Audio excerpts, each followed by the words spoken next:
Bonjour Sylvain. Bonjour Philippe. D'abord, je te remercie d'avoir accepté de venir répondre à quelques questions en raison de l'actualité qui se précipite un petit peu sur Commentry. Oui.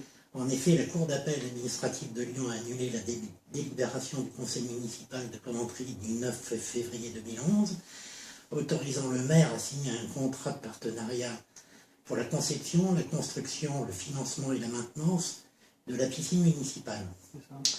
J'ai donc quelques questions à poser, j'en ai quatre.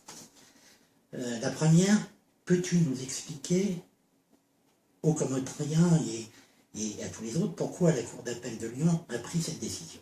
Alors je vais revenir sur ce qu'est un PPP, un partenariat public-privé. Je vais essayer de le faire de manière simple, c'est en fait une affaire assez compliquée. Lorsqu'une mairie veut construire un bien public, elle a deux façons de procéder, soit le construire en régie publique, c'est-à-dire c'est elle qui s'occupe de tout, qui lance les appels d'offres, et de ses services bien sûr, et d'éventuels conseils extérieurs, architectes, et elle peut lancer d'ailleurs un concours pour ça, ou bien elle décide de passer par un PPP, un partenariat public-privé.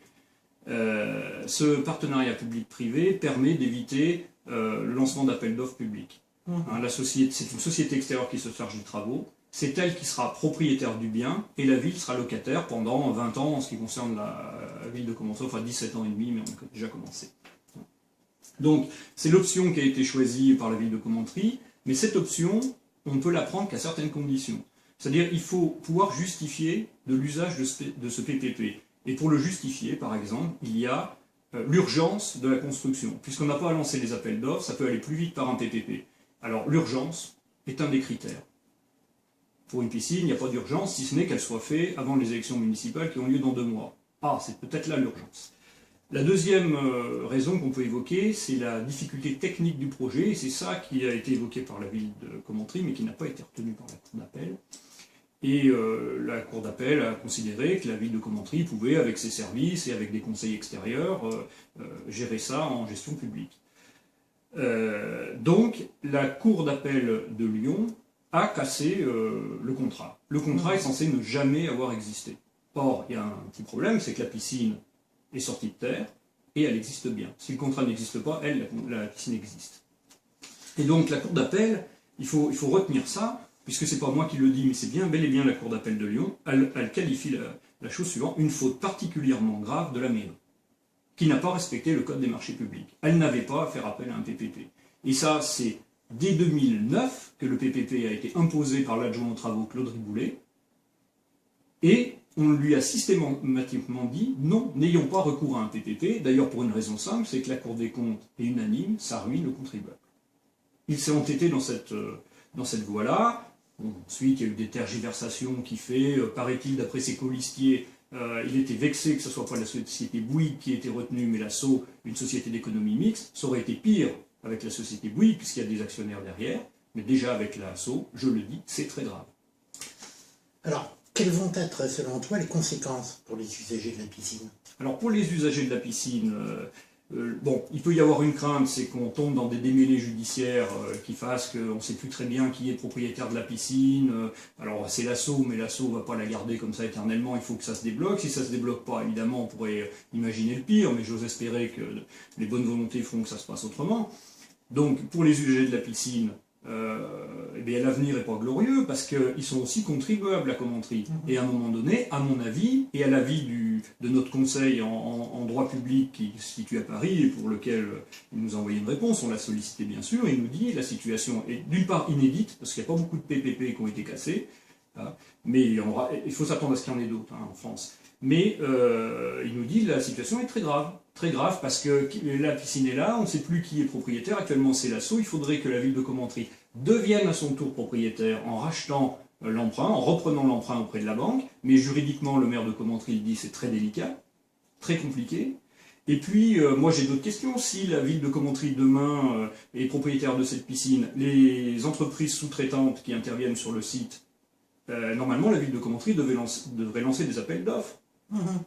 Or, elles risquent de ne plus être sélectionnées. Donc elles vont demander des dommages et intérêts, évidemment. Elles vont les demander à l'ASSO, puisqu'elles ont contrat avec l'ASSO. Et l'ASSO va se retourner vers la ville. Donc là-dedans, il y a tellement de personnes qui sont mises en cause que ça devient compliqué. Alors, la Cour d'appel de Lyon dit qu'il y a toujours moyen de faire appel de la décision et d'aller ce qu'on appelle en cassation. Enfin, pour le droit public, c'est un petit peu différent, mais c'est l'équivalent de la cassation. Mais la cassation, c'est très risqué, notre conseil nous le dit, aller en cassation, ça ne réglera rien, puisque c'est sur la procédure que la cassation va se prononcer. Or, comme la plainte vient de l'ordre des architectes, il y a fort à parier que la procédure est complètement légale. Donc ça veut dire que ça ne changera rien au contrat, le contrat n'existe plus. Voilà où on en est actuellement. Alors il faut regarder après précisément quelles sont les clauses du contrat. Ça, là-dessus, nous, on n'a pas accès, donc je ne peux pas dire. Il faudrait regarder précisément ce contrat-là et d'ailleurs tous les autres, parce qu'à mon avis, voilà. Ce qui est grave dans cette affaire, c'est que la décision rendue par la Cour d'appel de Lyon date du 2 janvier et qu'au conseil municipal de mercredi dernier, ça n'était pas à l'ordre du jour. Les conseillers municipaux de l'opposition comme de la majorité n'en étaient pas informés. Et c'est bien parce qu'il y a eu un tractage de la part du Front de gauche que Claude Riboulet était contraint de le porter à l'ordre du jour. Il comptait le cacher jusqu'aux élections municipales. Je veux dire, où est le contrat de confiance avec les électeurs? Il est rompu. Bien sûr. Et que ferez-vous si la liste de Commentry pour tous est élue?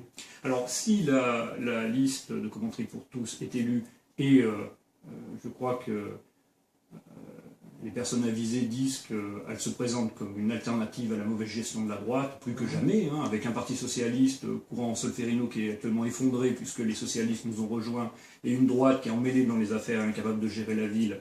Eh bien, plus que jamais, Commentry pour tous, qui est en pleine dynamique, apparaît comme une alternative à la politique de droite.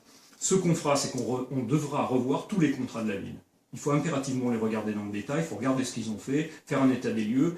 On imposera de la transparence, pour ça il y a plusieurs moyens. On peut communiquer, alors c'est sûr, via les conseillers municipaux, mais aussi via le mensuel de Commentry, via la presse, via des comités de quartier qu'on compte mettre en place. C'est le moment ou jamais de mettre de la démocratie locale. On a vu ce que faisait Claude Riboulet, il faut surtout éviter ça. Donc il faut revoir tous les contrats, et alors pour ce contrat précis sur la piscine, bien sûr qu'il faut s'entourer de conseils, et puis il faut absolument négocier avec l'ASSO et les banques pour trouver une sortie positive sur ce contrat, mais ça sera très difficile, et à mon avis il y aura des pénalités auxquelles on n'échappera pas.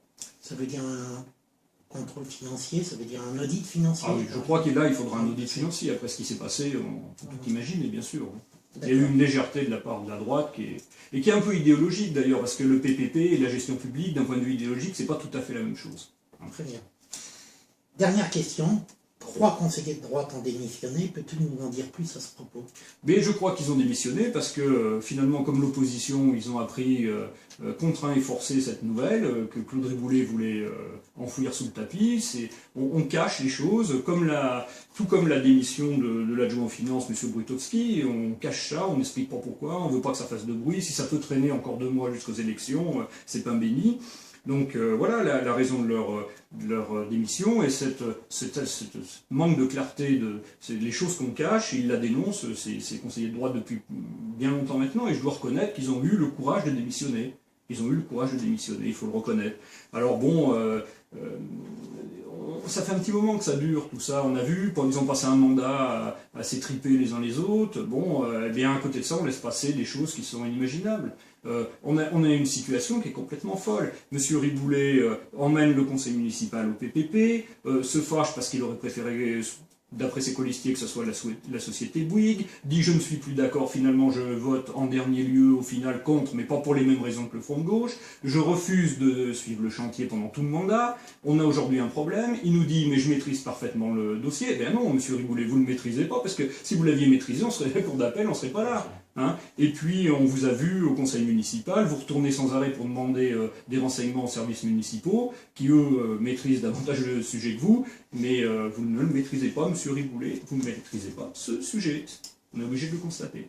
Donc voilà où on en est aujourd'hui, un adjoint aux travaux qui a refusé de mettre les pieds pendant tout le mandat sur ce chantier de la piscine, mais qui a continué d'être adjoint aux travaux, de percevoir ses indemnités, et finalement pas faire le travail pour lequel il est indemnisé. Très bien. Merci Sylvain, je te remercie d'avoir répondu à ces questions pour Regard Actu, et puis je te dis bon courage pour la suite. Merci.